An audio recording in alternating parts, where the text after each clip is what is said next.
Good afternoon, friends, colleagues, President Arce, President Mnangagwa, dear guests, friends, ladies and gentlemen. I'm very happy to welcome all of you to the 27th St. Petersburg International Economic Forum. This year, more than 12,000 guests and participants have come here out of more than 100 countries of the world. These are shareholders and CEOs of major companies, well-established experts and analysts, political and community leaders and statesmen. As per tradition, the forum in St. Petersburg gives an opportunity not only to build business ties, agree on cooperation, or launch a promising project, but also to have an open discussion and exchange opinions about the relevant trends on global and regional markets. To take a look through the prism of economic relations at the processes that are rapidly unfolding in the modern world. We see that a race has started between the countries to strengthen their sovereignty, to strengthen it in three key areas: state, cultural values, and economy.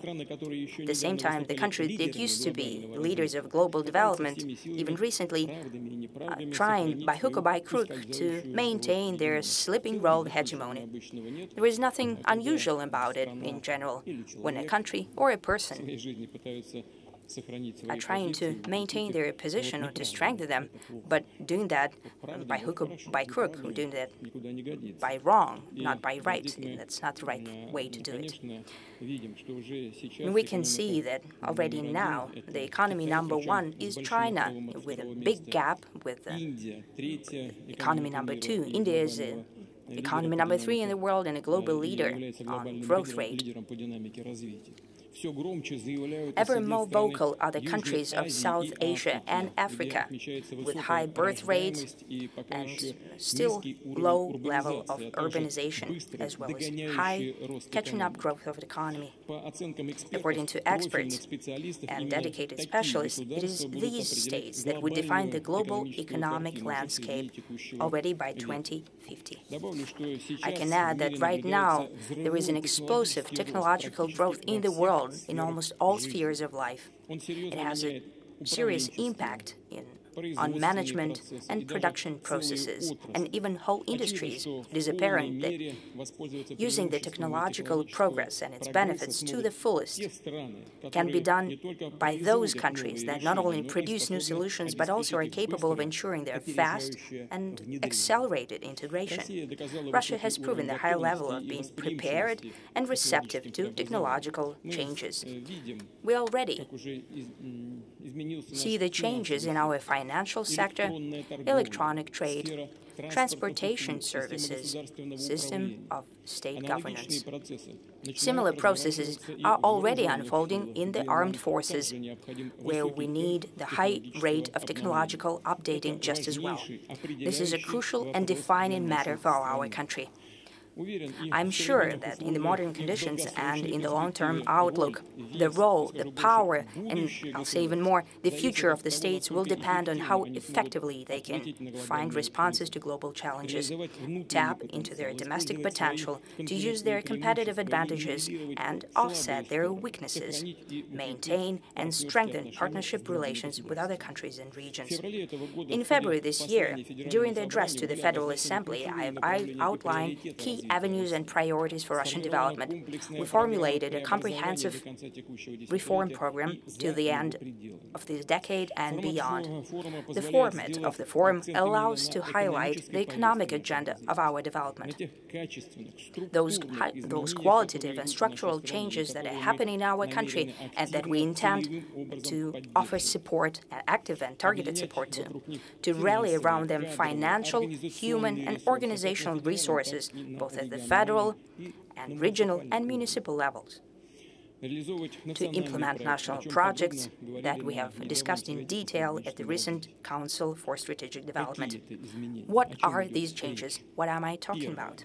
#1, considering the international nature of our gathering, I'll start with foreign policy.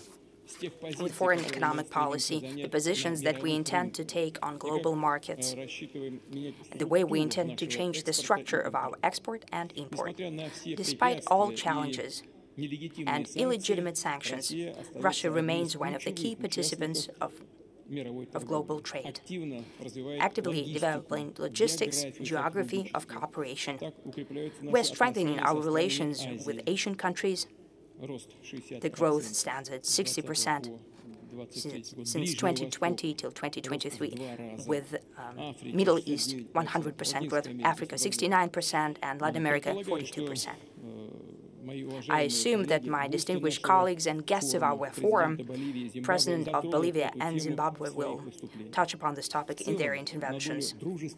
In general, it is these countries friendly to Russia, and we should pay attention to the most are the fastest growing countries, and we should pay attention to those economies. They will define the future of the global economy, and they already make up 3/4 of our trade volume. We continue to yield high results in our work through Eurasian Economic Union, ensuring the balance of interests of all participants. Last year, total GDP of the Eurasian Economic Union has increased by 3.8%, and mutual trade by 4.7%. And the structure of the trade has also improved qualitatively, meaning an increase in supply of manufactured high-tech products. It is such non-commodity, non-energy export from Russia that we will support very actively. By 2030, such volume should increase by no less than 2/3 compared to 2023. At the same time, we're not talking about simply increasing export in tons, cubic meters, units of goods, but we're talking about products of goods with high added value, not only about Russian companies entering new global markets, expansion of geography of cooperation. All that is important, but not sufficient today. We're prepared to offer other countries comprehensive technological and industrial partnerships, including full cycle of goods and services, training national talent, localizing production, engineering support, technical maintenance, insurance, and so on and so forth. Such an approach to cooperation as an equal to equal, transfer of technologies and competences, and not their monopolization, allow us to build more resilient ties between the states. They increase the robustness of positions of our companies in global market. They give an opportunity to work with foreign partners, playing the long game. It is precisely the way, with a long outlook, looking into the future. That's the way one of our leading companies, that is the Rosatom company, are working. A leader in global nuclear construction. It is apparent that entering new markets requires strengthening of transportation ties.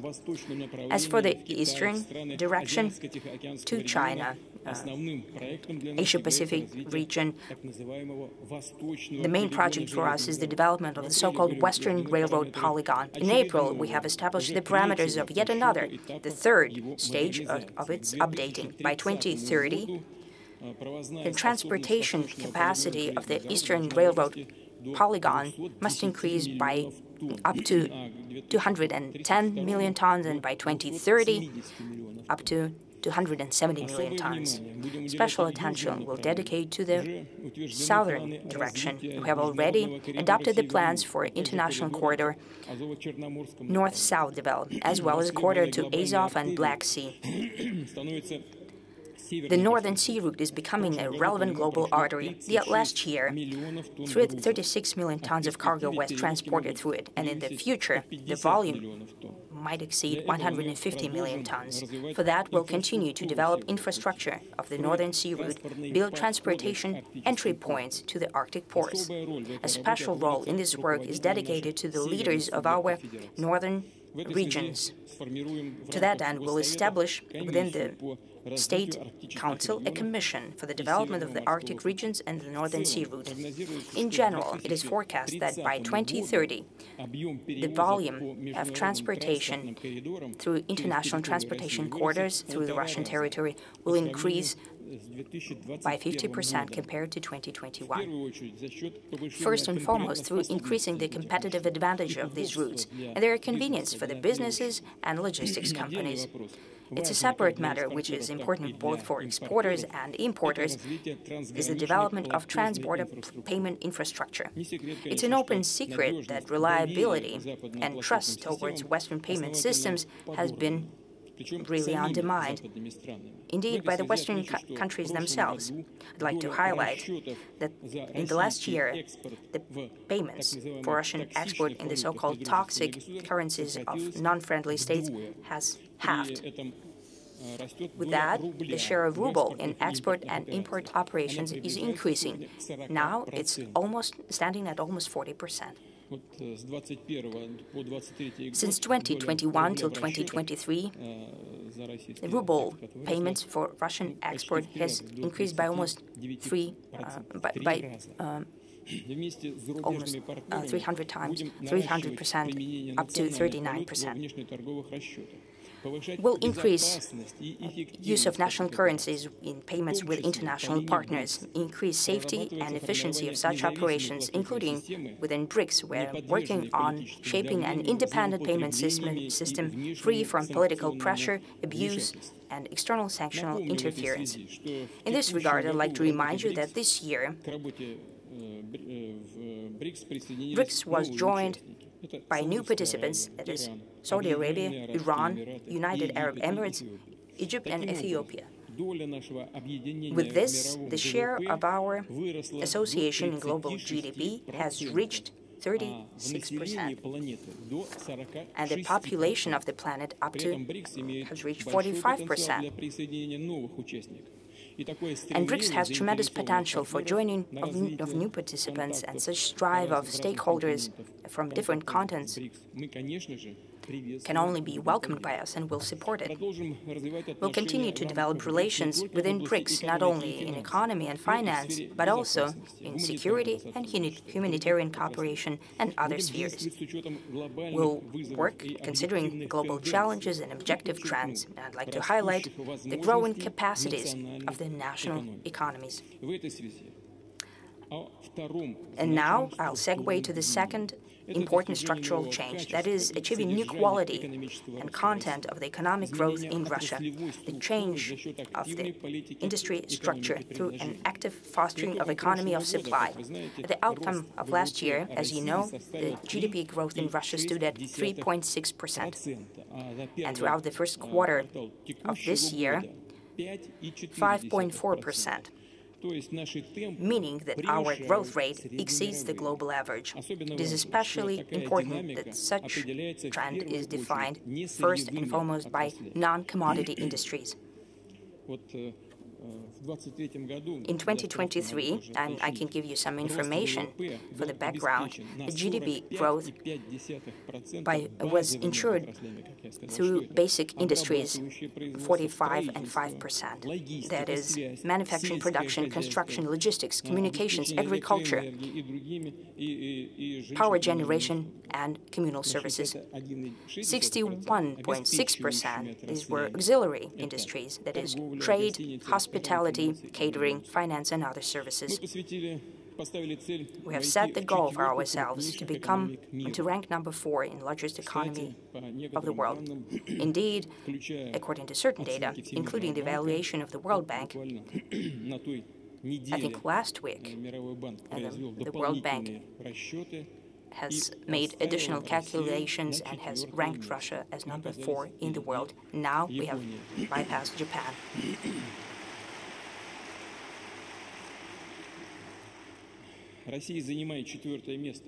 Russia is ranked number 4 on GDP, on purchasing power parity, as I have already said, bypassing Japan. But what I would like to highlight is that it's not about the system of evaluation and calculations of GDP. It's not even about the formal ranking, number 4. we're somewhere close. Russia, Japan, Germany, we're all quite close, we're ahead, but still we understand that the leadership positions must be constantly confirmed and strengthened, and other countries are not standing idly. We must ensure consistently high rate of growth and quality of growth for the long-term outlook. That is our task today. It's not only about the economies, which are quite close to us, I mean Germany and Japan. The thing is that other countries are also moving up quickly. Indonesia is getting very close to us. The economies are growing, and we should never forget about it. The solution of this task requires strengthening financial, technological, and talent sovereignty, increasing production capacity and improving the competitive advantage of the Russian products, both on foreign markets and domestically. The result of the development of such model of economy of supply should be the decreasing of the level of import up to 17% of GDP by 2030. The trend is good. Look, in 1999, the import in Russia stood at 26% of GDP, and in 2023, it stood at 19% of GDP, or 32 trillion rubles. As I have already said, the trend is very clear and it's positive. I'd like to highlight that the share of import must not be cut down through administrative or prohibitive barriers, but thanks to competitive productions domestically, prepared to cover the domestic needs for processing industries, agriculture, services sector, IT, and many other spheres. We already have successful examples of such strategies, and there are plenty. For example, in agriculture, we have created a modern meat-producing industry. Its capacity has grown almost twofold in the past 15 years, and today Russia is ranked number 4 in the world in meat production and is increasing its exports to the foreign markets. As for meat production, Russia has 100% self-sufficiency. Consumption of meat in Russia in 2023 last year has broken another record, as now exceeding 80 kilograms per person. And in comparison, the world, on average, consumes 42-43 kilograms per person. It bears repeating that our country will produce more consumer goods, machines, equipment, means of transportation, medicines, and so on. For that, we need to launch new projects, create modern jobs everywhere in all regions of the country. By 2030, capital investment must add another 60% in real terms to the level of 2020.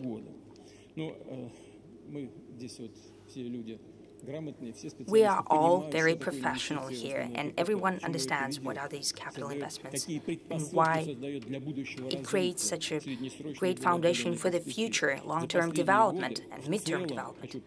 In the past years, in general, we have been doing quite fine on this in this very crucial sphere. In 2021, our plan stood at 4.5% of investment growth, and in reality, it stood at 8.6% in 2022. The plan was 9.5%. In reality, 15.9%. In 2023, the plan was 15.1%, and in reality, it was 27.2%. So it exceeded the plan by almost twofold. Very good indeed. Naturally, the investment activity has to be backed up by resources. I have already said that we will earmark additional funds for the development of the industrial mortgage. We'll increase almost twofold the foundation of industrial development. We'll increase the capacity of such instrument as Project Finance Factory of VAP.RF. It is already used to implement the projects standing at more than 2 trillion rubles. I suggest that we consistently increase the limit of the factory. We'll increase it at the first stage up to 600 billion rubles. That would allow to support real sector projects with additional 6 trillion rubles. An important task is to increase banking loans for technological sovereignty projects. For that, we'll fine-tune the so-called taxonomy of such projects. That is the system of priorities to support and increase investments in key areas and technological projects aimed at structural changes in the economy. Will increase the number of projects encompassed by such a system that would allow to raise additional resources for their implementation. The state is prepared to share risks with investors. The foundation of funds for promising industrial and infrastructural technology is already in place. We have discussed it at length. The parameters, we've discussed it in the government, there were debates, we have agreed on it with the entrepreneurial community. Those who took part in that know that fully well. They're present here today. Private initiative is actively investing in Russian economy together with the Russian Direct Investment Fund. It's yet another dimension of our work. The State Duma is reviewing draft laws that would help expand the mechanism of private-public partnership and cover industry and space industry. Please adopt this legislation as soon as possible. Another thing, to support the investment activity, naturally we need to develop the capital market, to increase its capacity and attractivity for businesses and investors, and naturally to dedicate special attention to security and return on investment of deposits and investment of the citizens. Today, there are almost 30 million so-called small investors, retail investors. These are citizens. Overall increase of their assets throughout the year has increased by 50% and stood at more than 9 trillion rubles. At the same time, demand on share offering of Russian companies throughout this time consistently exceeded the supply. The task is clear. By the end of this decade, to increase the capitalization of the stock market of Russia by almost twofold and make up 2/3 of GDP. I ask the government, together with central bank, to offer new measures to encourage the companies to enter the stock market with their securities. We should also think about compensating the cost of initial public offering for small tech companies. This is a call for the Ministry of Finance, the central bank. The costs borne by the companies that have to do with banking operations and investments need to be cut to the minimum, and to ensure the flow of long-term money to the financial market, including long-term savings of the citizens. I'd like to remind you that starting with the 1st of January this year, a special program for the support of voluntary long-term savings of the citizens has been launched. Now they're insured and co-financed by the state. You can also receive a tax deduction. The program started recently and is yet to fully deliver. And I suggest that we fine-tune it to increase the co-financing term for citizen savings. Now it stands at 3 years, and I think it will be quite justified to extend it to at least 10 years. I would like to ask the government, together with the central bank, to think about additional encouragement for the businesses, so that employers could also co-finance the savings of their employers within this program. Considering the deficit of human resources, it will be quite justified and will benefit the companies themselves. They can have greater employee retainment. Next year, another instrument will be introduced, savings certificate. It will help citizens make deposits in the banks going beyond 3 years with a higher interest rate than usual deposits, even though right now the deposit rate is quite impressive. And our leading financial institutions are even increasing the rate higher and higher. I don't know whether it's justified or not, but as for deposit holders, this is a big plus. But I hope that Mr. Graf, you together with other people do not take away the resources from other banks. And starting with the 1st of January 2025, we'll launch a shared-based life insurance of the citizens. What's the whole point? Insurance contributions of the citizens can be invested in higher earning assets, benefiting the insurance holder. It combines the principle of classic insurance and investments, and in order to give an additional guarantee for the security of these assets, I suggest that we foresee a state-backed insurance for 2,800,000 rubles, just like for long-term savings. Right now, regions have a mechanism of investment tax deduction in place. It allows the companies that are investing in development to lower corporate tax. Starting with this year, the deduction is connected to the projects of technological sovereignty and structural adaptation of the economy. It gives a chance to manage the quality of investment, to stimulate capital expenditure for priority areas. And I'd like to ask the government to make the deduction applicable not only within one company, but also a group of companies, as well as foresee additional resources for the financing mechanism and offsetting the tax deduction. I'd like to remind you about the decision that has already been made, meaning that the regions can direct the missing revenue due to the tax deduction. They can send part of the funds that have been freed up after the write-off of the budget loans. I think the Ministry of Finance decided to do that. I think it's justified in the current conditions and will help all active economic operators. I'll speak about it later. Besides, I'm sure that regions will support investors directly as well through their budgets. And regions have also increasing budgets.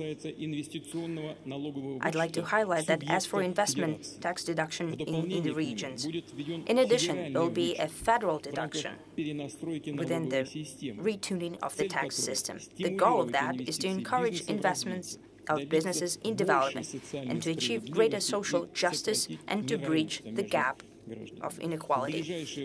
In the nearest future, together with business associations, we need to define such modalities and the volumes of federal investment deduction for it to become effective and widely relevant in tool.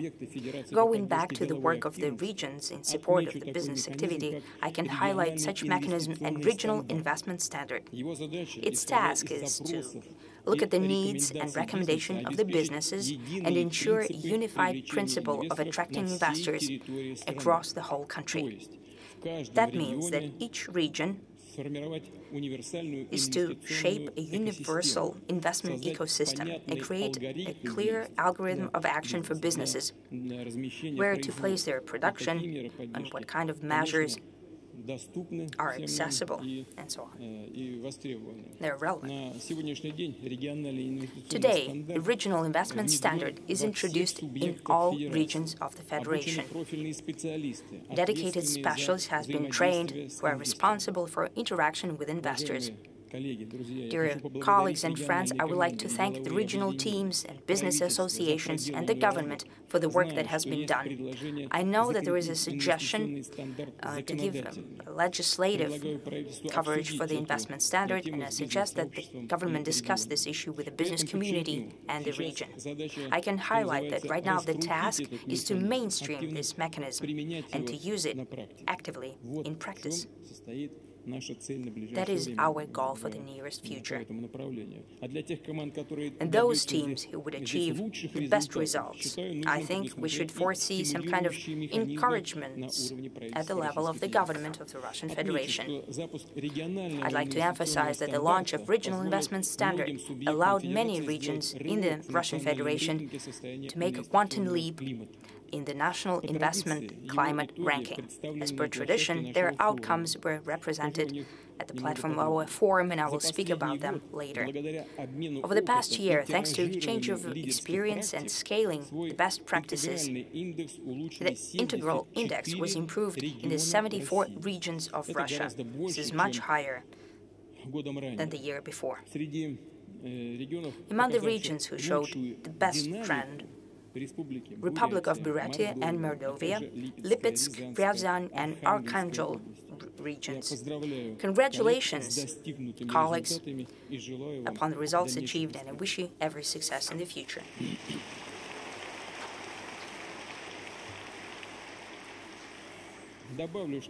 I can add that we'll improve the national investment climate ranking as well by exchanging best solutions in this sphere with the partners in BRICS.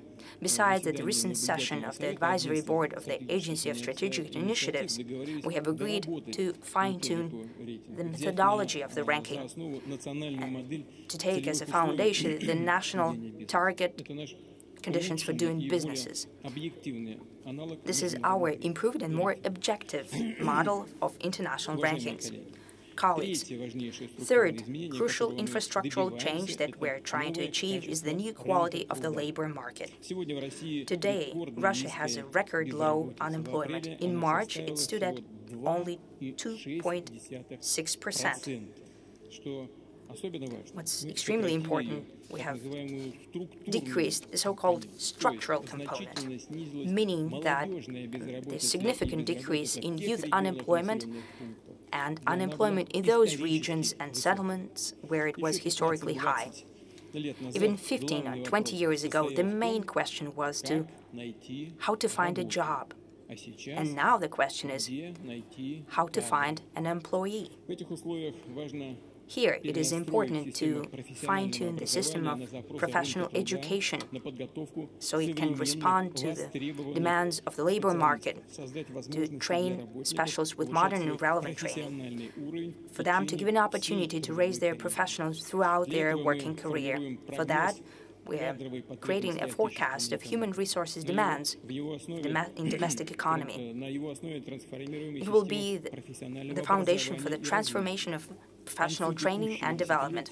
By the end of this decade, our labor market should have an increased share of highly qualified employment, meaning specialists working at production with high added value, meaning with higher wages. Bears repeating. The task of the talent training system is to ensure this transformation. A tremendous role is played by the federal project called Professional Talent. It has already allowed to update the physical infrastructure of vocational colleges and schools, update educational curriculum for air and shipbuilding, pharmaceuticals, electronics, defense, and other spheres. For these spheres, till 2028, we are to train about 1 million specialists in trade jobs.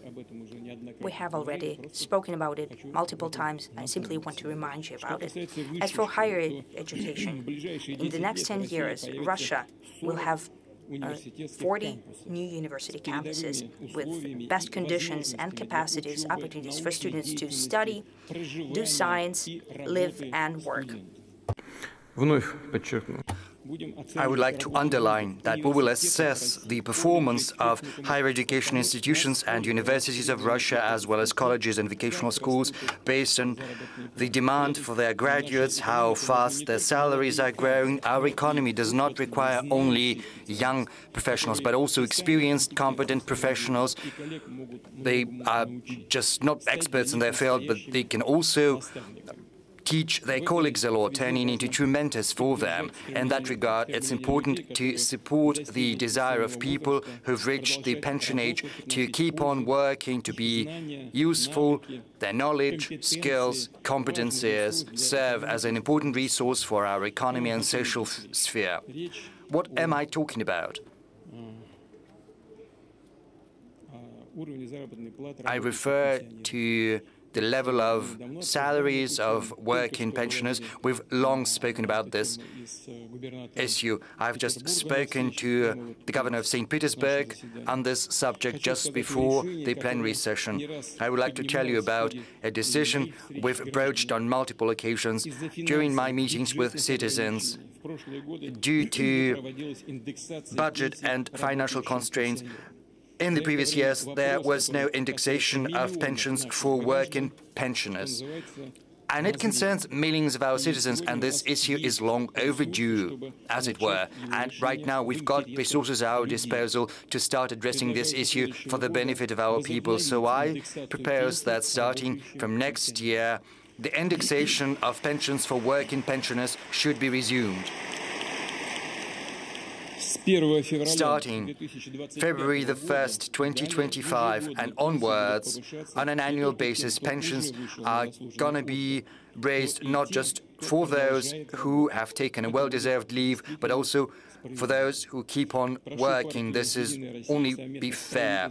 I would like to instruct the United Russia Party to work together with the government to draft the relevant draft law for adoption at the spring session. I know that the other factions of the parliament will support this proposal. Moving on to the fourth structural transformation, which has direct relation to raising the efficiency of our economy. This indicator until the end of the decade has been set forth in the May decree. Given the demographic challenges we are facing and a clear lack of labor resources, the key prerequisite for securing high rates of economic growth are related to raising our labor productivity. I've spoken about the need to improve investment into upgrading our enterprises, and this has to be done at a new level of technological quality with widespread automation. Russia needs to make it to the top 25 world economies in terms of automation. That implies installing more than 100,000 robots, and they have to be produced in our country at our domestic technological basis, and we've got the capacity to achieve that.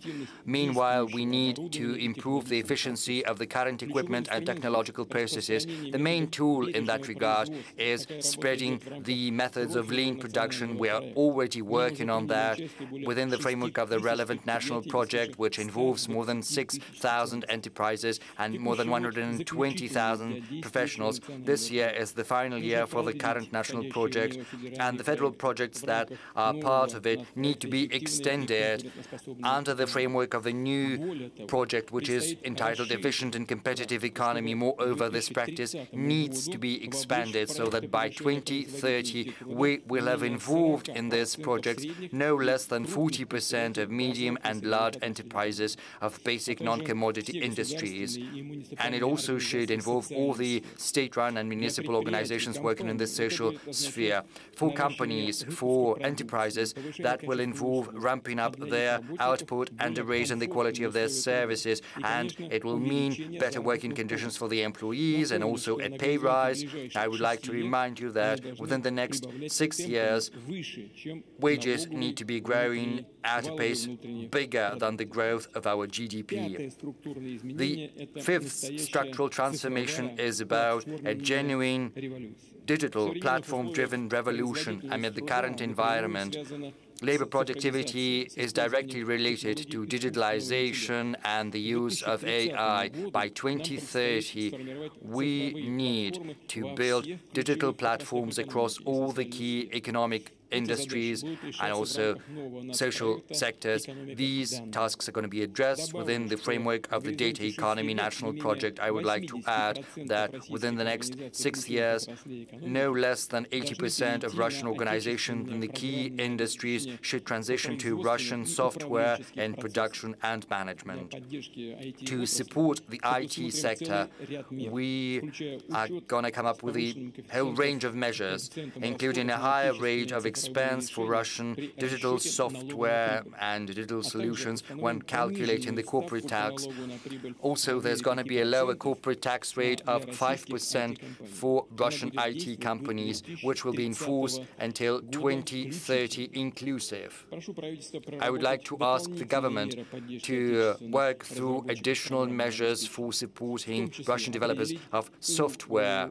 In particular, there needs to be a certain level of procurement by companies with a public share from small tech companies and startups. I mean, there needs to be a guaranteed level, and the level of procurement cannot fall below that. This mechanism has already been piloted and it's quite efficient. We need to keep it up. We also need to introduce digital solutions in construction and in the utilities sector, using them to reduce the time frame and the cost of projects. Over the last 5 years, thanks to removing administrative barriers and evidently excessive requirements, we've managed to halve the length of investment and construction cycle. I'm not going to dwell on that a lot has been done, but a lot of work still needs to be done. We will keep this work up to make sure that Russia builds more roads, bridges, plants and factories, and of course comfortable, affordable housing with high levels of energy and resource efficiency. And in that sense, the utility sphere and road construction hold an enormous potential in terms of reusing resources, introducing smart solutions and green standards based on best technology available. And this brings me to the sixth structural transformation, which is an accelerated, proactive introduction of modern technology and innovation into different economic sectors. This is probably one of the key domains. Within the next 6 years, we plan to make it to the top 10 world economies in terms of expense on R&D, and our internal expense on R&D should rise to no less than 2% of the GDP, and we will launch new national projects in technological sovereignty across such key domains as means of production and automation, new materials, chemistry, promising space-based services, energy technology, and a number of others. These projects will allow us to implement a whole range of new solutions, from making science more popular, producing new human resources, R&D, setting up serial production, to ensuring guaranteed demand for high-tech products. I would like to underline that these projects will define the so-called core colleges, institutions, universities, and R&D institutions, which will serve as the basis for rapid growth of our industries across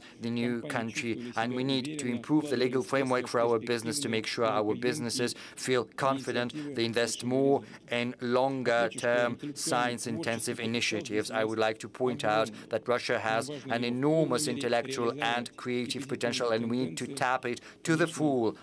And of course, we are already witnessing some positive trends. Of the first 4 months of this year, Russia has registered almost 8,000 applications for new inventions and 3,500 applications for utility models, especially in critically important sectors such as metals, energy, transport, and engines. It is vital to ensure the protection of intellectual property of our developments, as well as the commercial efficiency of their solutions, to make sure that rather than being shelved, these inventions and discoveries should turn from an idea to a concrete, tangible product. We also need to make sure that patents can be transferred from clients to developers, as some experts propose, and also the transfer of such patents to small, innovative enterprises and technological companies who know how to commercialize these inventions. And who can do that as a person who has basic education and law? I understand that we need to make sure that there is no legal chaos. If someone has paid for an invention who is the property, then of course the rights need to be protected. We need a flexible market mechanism to make sure that these inventions can be used without any abuse.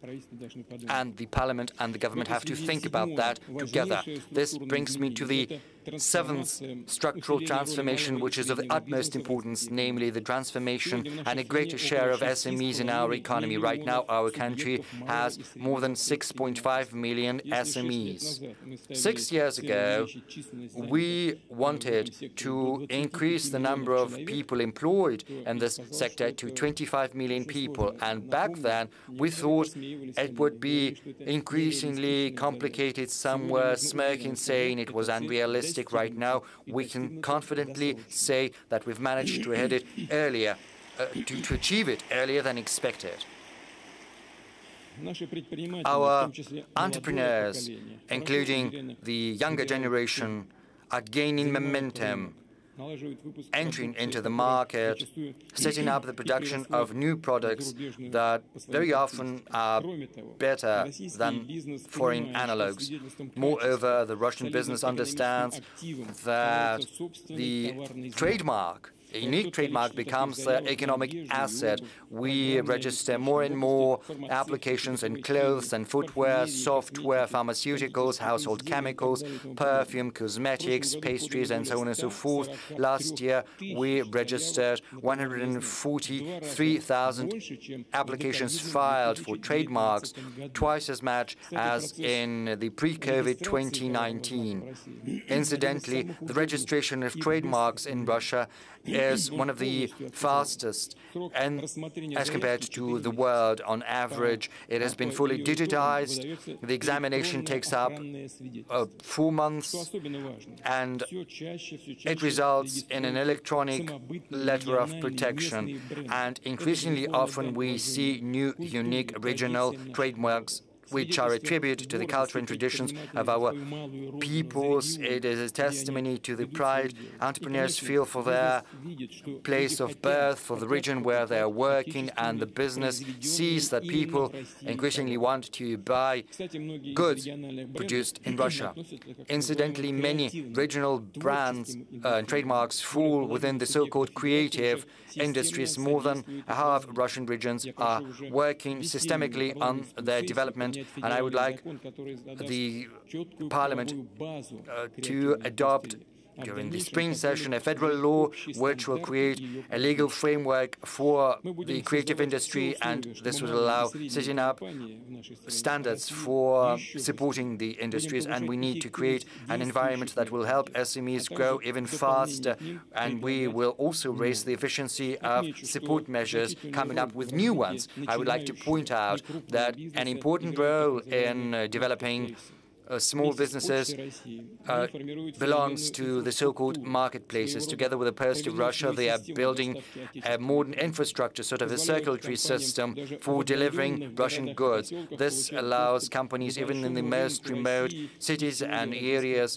to get access to the Russian market and to the market of the Eurasian Economic Union. I would like to ask the colleagues in the government to pay special attention to developing such flows of goods when implementing an updated strategy of the Post of Russia and when building the national projects in general. I would like to add that in order to help our businesses in promoting their produce, we have launched a new all-Russian competition, Who We Are.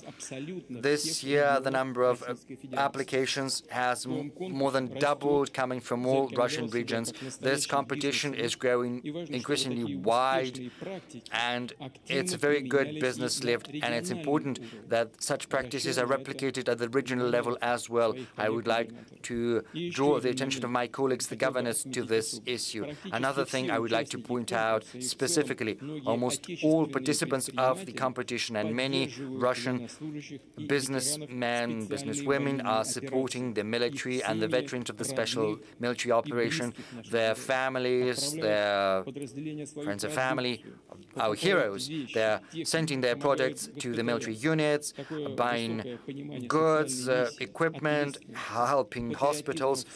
This lofty understanding of their social mission and their responsibility to the people, to the country, certainly that is something that is cherished and that is deserving of our utmost respect. Distinguished colleagues, the eighth structural transformation is related to tapping the potential of Russian regions. It's about the new geography of development, setting new poles of growth in cities, towns, settlements across the country, to make sure that not just in the capitals, but also in small towns and in the countryside, people can acquire a profession, get a well-paid job, or create their own business, to live and to rear their children in comfortable, modern conditions. Next year, we will launch new national projects and new state-run programs for the development of education, healthcare, sport, and culture in our towns and settlements to make sure that the economic and environmental welfare is guaranteed. But in order to achieve that in social sphere, in demographics, we need the economic basis across the federal and the regional level, and we will improve the economic capacities of our regions. That's why the government is discussing the plans for transferring the headquarters of our biggest corporations and state-run corporations to different Russian regions. These needs careful study, but it's deserving of our attention and support. There are some positive examples already, such as the transfer of Hus Hydro from Moscow to Krasnoyarsk, and of course we need to concentrate the resources on the promising poles of growth. And this is the approach that we have stipulated in the master plans for the Russian Far East and Arctic cities. We have also agreed to adopt similar documents for another 200 Russian settlements, which will include all the regional centers as well as the cities that play an important role in reinforcing Russia's technological sovereignty to ensure robust, long-term geographic development. We need to remove restrictions in energy, transportation, build and repair roads, engineer frameworks and utilities, and Russian regions are getting infrastructure loans for these ends from the budget. Starting from next year, the volume of such loans is going to grow. It'll add no less than 250 billion rubles on an annual basis, and on the whole, by the end of 2030, the volume of infrastructure budget loans will have risen to 2.5 trillion rubles, and the money is going to be allocated not just based on the limits defined for each and every Russian region, but also based on a competition between different regional and interregional projects. I would like to say that this is yet another solution that is going to support the regional financial systems. We are already starting to write off 2/3 of the budget credits issued before, and the money that will be freed up will be funneled into investment, including the setup of industrial parks and advanced development territories. The money is also going to be spent on infrastructure, upgrading the utilities, building new roads and bridges, upgrading public transportation, and also removing old and dilapidated housing and relocating the residents, and also adopting the master plans. And I would like to ask the government to finalize all the details of this mechanism. Next, in order to remove the bottlenecks in infrastructure, we need to use increasingly the land plots that are used inefficiently, such as the land plots with abandoned or unfinished buildings, and there are dozens of thousands of such land plots across the country. If we choose the right approach, they will generate profits and help people. According to the Prosecutor General's office, Russia has more than 181,000 derelict or unfinished buildings, and just 1/5 of them have some rights or entitlements of ownership to them, and very often there are landfills located on those derelict territories, and the municipalities have no money to look after them. And we have a solution. If the businesses are ready to remove such landfills, then they can probably get such land plots free of charge for their use or for property. I would like to ask the government to hold consultations with Russian regions on this subject. And many federal agencies also have land plots they're not using. We need to work out all the details to make sure that no new bureaucratic barriers are set up, and also to prevent any abuse or any stealing of such land plots from cities and settlements. I'm confident that the efficient solution of this this problem will not just improve the urban environment and make the life of our citizens more comfortable. It will also help increase the capitalization of urban assets, attracting SMEs and developers with interesting projects in housing. This brings me to mortgage. As you know, we've extended the family mortgage until 2030. A concessional loan at 6% can be got by any Russian family with children under 6. I propose an additional special solution for families who live in small towns or who want to buy housing in small towns or regions where no adequate new housing opportunities are available. Such families with 2 children, regardless of the age of the children, can get such a family mortgage at 6%. The only condition is that at least one of the children should be a minor when the mortgage is issued. Moreover, similar concessional terms should be available in all regions of Russia to every family that wants to build a house of their own. It's especially important for big families with many children. I would like to ask the government to launch these programs starting from July the 1st this year. I'll add that to improve the image and the outlook of our cities, we will continue with the Russian competition of the best projects in setting up a comfortable urban environment. It's a very popular program, that's true, and we're getting some very positive feedback. There's also a program for building and improving the embankments and parks.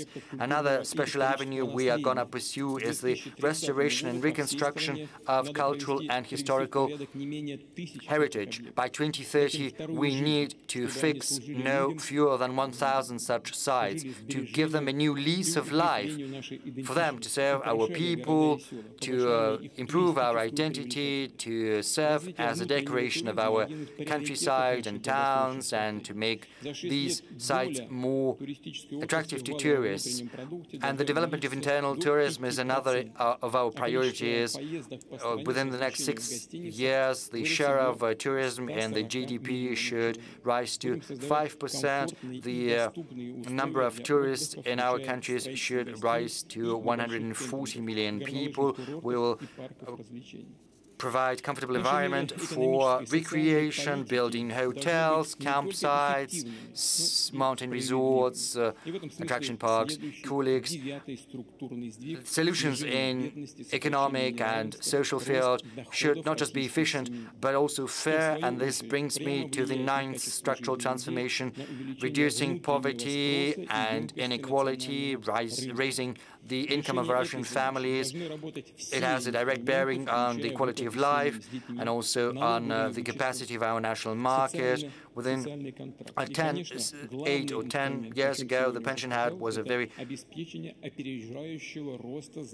difficult social and financial situation, and we need to make sure that we are improving the income growth. It'll be tied to the overall growth of salaries growth across the economy starting from next year. There's going to be a special relationship created between the minimum wage to the median salary. The majority of our citizens get in our economy. In 2025, the minimum wage is going to be 48% of the median salary, rising to 22,000 rubles per month. So it will have grown by 15%. Then the relationship with the median salary is going to improve to make sure that the minimum wage should rise to no less than 35,000 by 2030. Now, the 10th integral structural transformation is raising the quality of life of Russian families. I've spoken in detail on this subject in my address to the Federal Assembly. We need to act across all avenues, improving the birth rates, supporting families with many children, protecting mothers and children, improving improving the accessibility of care system to senior citizens and people with disabilities, improving education and health care, and of course we need to improve the life expectancy with a special emphasis on extending the active phase of life, a healthy life, and we should also create equal opportunities for younger generations. Colleagues, the global economy has entered into an era of drastic changes. A multipolar world is emerging with new centers of growth, with new investment and financial ties between states and companies. Russia's economy is responsive to these challenges, and it is changing dynamically, becoming increasingly resilient and stable. To a large extent, our workers, engineers and managers are to be credited with that. And of course, the entrepreneurs too who are increasing investment into developing their companies, enterprises, cities and regions. Emerging to the forefront are such principles as responsibility, trust, serving one's nations and one's country. We will improve and support these positive shifts in society and in economy, and our long-term systemic plans are focused on that with a view to reinforcing the financial, technological and human resources sovereignty of our country, as well as improving the business climate. We are open to working with all the interested stakeholders, foreign companies, countries, integration associations. I would like to thank you for your patience, and all the best to all of you. Thank you.